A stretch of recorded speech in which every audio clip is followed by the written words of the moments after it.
है ना, दास्यम साख्यम अर्चनम वंदनम आत्मनिवेदनम। नवदा भक्ति का प्रारंभ किससे है? नित्य सिद्ध कृष्ण प्रेम साध्य कभु नाय, श्रवण आदि शुद्ध चित्त करे उदय। प्रारंभ किससे होगा? श्रवण आदि। जब हम स्कूल में लिखते थे तो आदि बोलते थे, बोले दिल्ली गया, बंबई गया, और मैं आदि आदि स्थानों पर गया।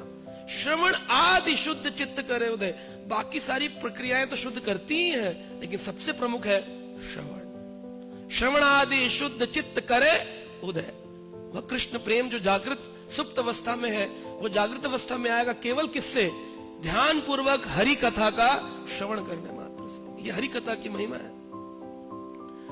कहते हैं ना उत्पदेद यदि रतिम, हरि कथा के प्रति विश्वक्सेन कथा सुया, ना उत्पदेद यदि रतिम, श्रवण एव ही केवलम, श्रम एव ही केवलम। जितनी मेहनत कर ली, बहुत पूजा करी, बहुत परिक्रमाएं करी, लेकिन हरि कथा सुनने के प्रति रुचि उत्पन्न नहीं करी।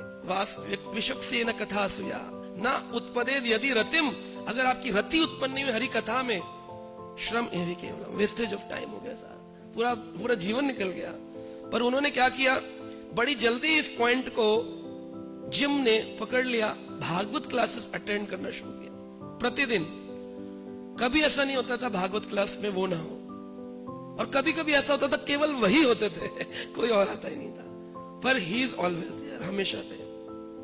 प्रभुपाद जी बड़े प्रसन्न होते थे। उन्होंने कहा तुम श्रवण के प्रति बड़ी रुचि दिखाते हो, वासुदेवम कथा रुचि, तुम्हारी रुचि है, तुम्हें दीक्षा प्रदान करना चाहता हूं। उनको मालूम भी नहीं था दीक्षा क्या है।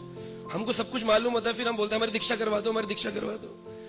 वो कह रहे मुझे मालूम ही नहीं था कि दीक्षा क्या है ना, दीक्षा मालूम ही नहीं है। तो उन्होंने कहा कि जब गुरु की शरण लेते हैं, कृष्ण को आराध्य मानते हैं, हरि नाम का जप करते हैं, दीक्षा काले शिष्य करे आत्मसमर्पण, दीक्षा काल में गुरु के प्रति शरणागति कर देनी चाहिए, तो इसलिए उसे दीक्षा कहते हैं। कहा वो तो मैं आपके आत्मसमर्पण किया है मैंने। श्रील प्रभुपाद जी ने एक दिन उनको बोला, मुझे Bhagavad Gita as it is छापने के लिए कुछ लक्ष्मी की आवश्यकता है, क्या तुम किसी से फंड रेजिंग कर सकते हो, ढूंढ सकते हो कुछ धन? जिम गए और जाकर के उनके अकाउंट में $5,000 थे, जो कि उनके पूरे जीवन की कमाई थी। स्टूडेंट कितना कमाता है?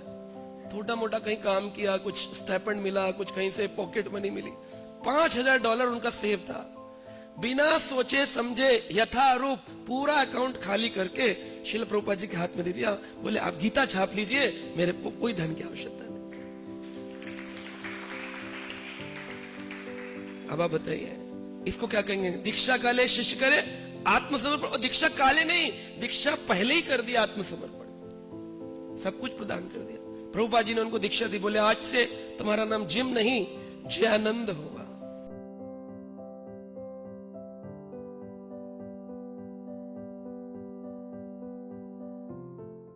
Subscribe now and press the bell icon.